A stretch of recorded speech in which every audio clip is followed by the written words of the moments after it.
bottom of a barrel of last night's beer. Night fell and I was still asleep. Midnight came and I was still asleep. 1 o'clock, still asleep. 2 o'clock, still asleep. 3 o'clock. I woke with a start, and there she was, standing in the middle of my room, naked and lovely, the most beautiful woman I've ever seen in my life. There. She beckoned me to follow her. I was powerless to resist. She turned and walked out of the room, out of the hotel. And I followed this nymph, this goddess, this diadem of perfection. We wandered through the night, her ever leading. Mile after mile we walked. Underfoot I felt stone, then grass, then rock, but I knew not where I was, for my eyes never left her. And then as I took the next step, "Stop!" the stern voice commanded me. "Look down!" The voice broke her spell, and I looked down. I was on the edge of a cliff, and with one more step I would have plummeted to my death. I looked up, and with a blood-curdling wail the woman faded before my eyes into nothing.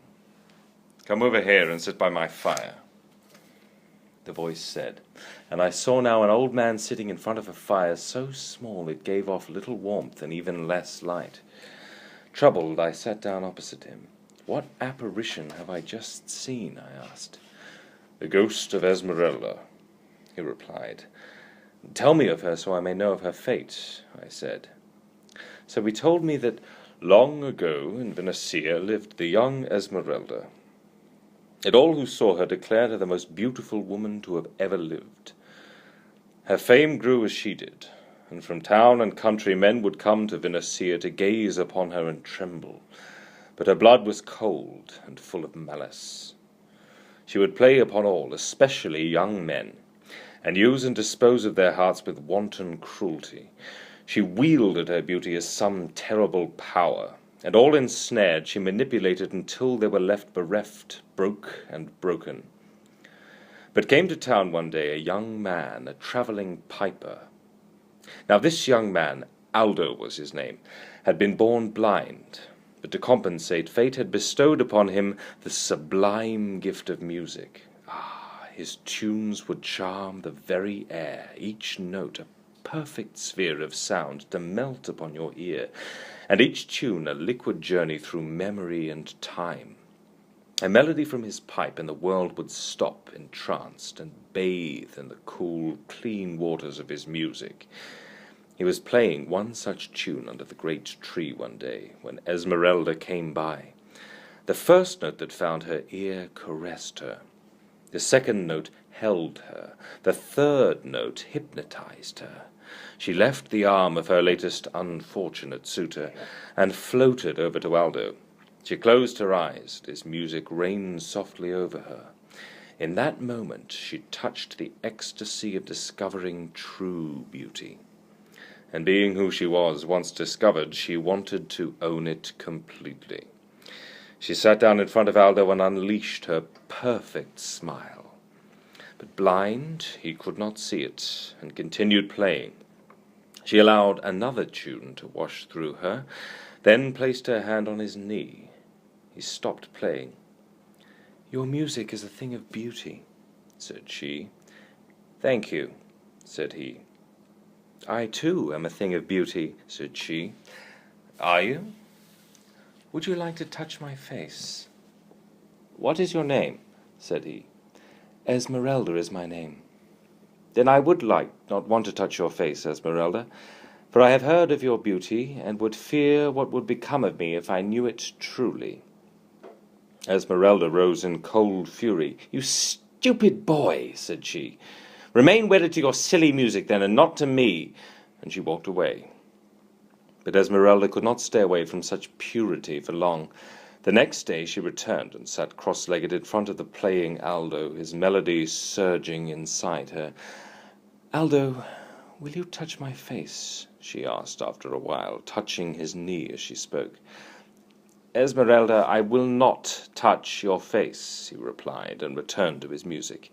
And day after day this ritual between them continued. And day after day Aldo the blind piper grew more and more troubled. Then finally one day, "Aldo, will you touch my face?" Aldo lay down his pipe. "Esmeralda, today I will touch your face and finally know of your beauty." Esmeralda felt the lost flash of triumph return, knowing now that her dominion over all men would be complete. Aldo reached out, his hand touched her face, traced it, caressed it, knew it, and he started to cry. This frightened Esmeralda. "Aldo, why do you cry?" she asked. "Because I have now touched perfection, and nothing will ever be as beautiful." And with that, he braced his pipe with his two hands and dashed it upon his knee, where it broke in two. Esmeralda turned white. "I will never play again, for there is no music in the world but the symmetry of your face." Esmeralda rose, quivering.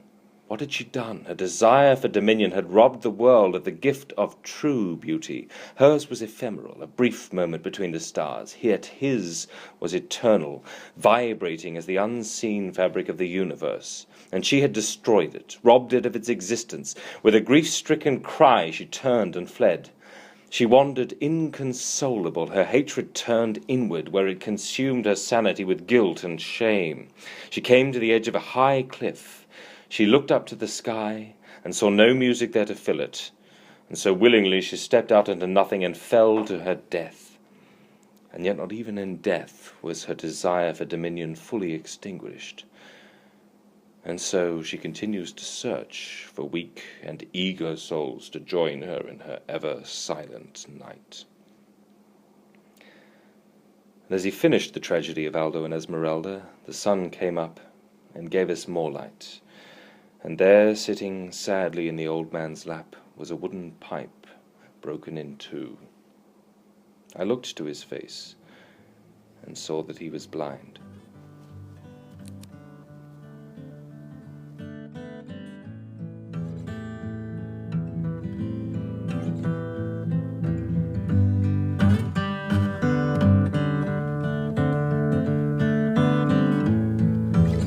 Woke up this morning